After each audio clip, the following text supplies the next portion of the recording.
Sa Congress ngayon may bagong palabas. Scripted ang lahat, utos to galing sa taas. Impeachment na eksena, manood lang kayo.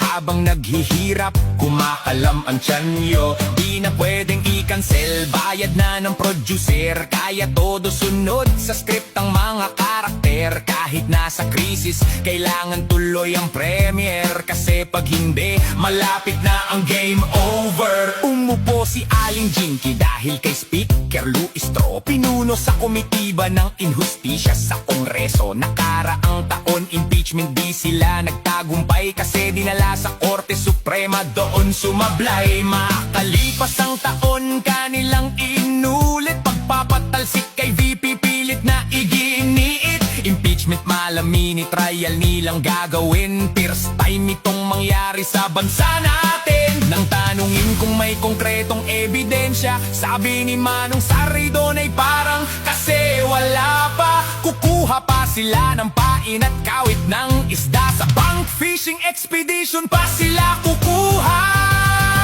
Mini trial ba to o palabas lang sa masa? Batas ba sinusunod o script na gawa-gawa? Senado ang trial, Congress mini trial eksena.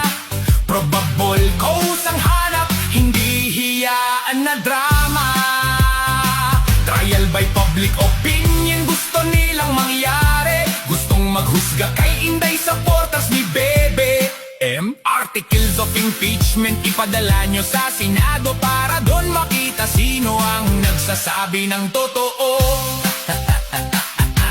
Ang nakakatawa, itong ating bidang mga buwaya. Hawak nilang witness, konbiktadong kidnapper pala. Isang kriminal na minsang naghasik ng krimen. Tapos sa kasinungalingan tayo papaniwalain. Mini trial, ngayon lang lumabas at narinig. Mga abogado nag-review kasi bago sa pandinig. Baka nakaligtaan nilang basahin sa saligang batas. Wala sa konstitusyon, parte lang pala ng palabas. Alam na mga buwaya na di ito uusat sa Senado. Kaya gusto nila ng bardagulan sa Kongreso. Basang-basa ni Inday ang script ng drama. Dilalapag ang agila sa entabladong gawa ng buwaya.